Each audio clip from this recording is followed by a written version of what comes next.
ఆ రోజు ఆలోచన చేసినప్పుడు సీతని తిరిగి ఇవ్వటం రాముడికి శ్రేయస్సు అని నేను నిశ్చయంగా చెప్పా కదా మహారాజా.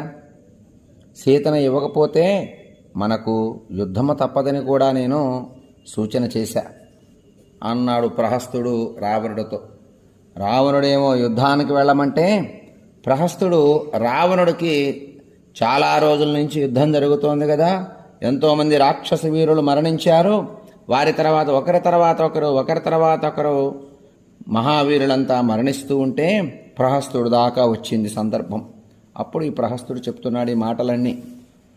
సోహం దానైశ్చ మానైశ్చ సతతం పూజితస్త్వయా సాంత్వైశ్చ వివిధై కాలే కిం న కుర్యాం హితం తవా. ఆ సమయాలలో దానాల చేత, సత్కారాల చేత, మంచి మాటల చేత ఎల్లప్పుడూ అనేక విధాలైనటువంటి నీ చేత ఆదరింపబడినటువంటి వాడిని నేను.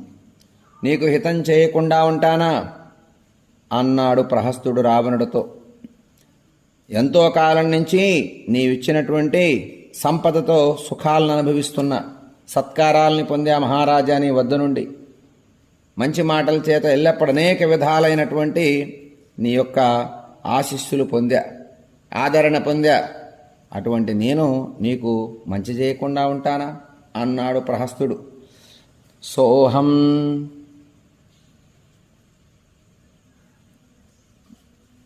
దానైశ్చ మానైశ్చ, సత్కారాలను పొందా, దానాలను పొందా నీ దగ్గర నుండి. సతతం పూజితస్త్వయా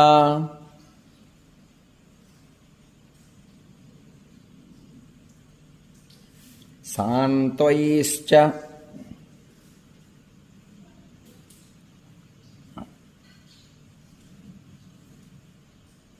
వివిధైః కాలే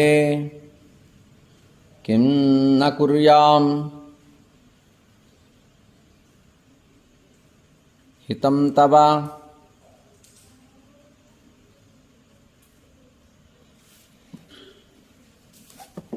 నీకు హితం చేయకుండా ఉంటానా మహారాజా? మీరు ఏది ఆజ్ఞాపిస్తే దాన్నే చేస్తానయ్యా అని వినయపూర్వకంగా చెప్తున్నాడు రావణుడికి.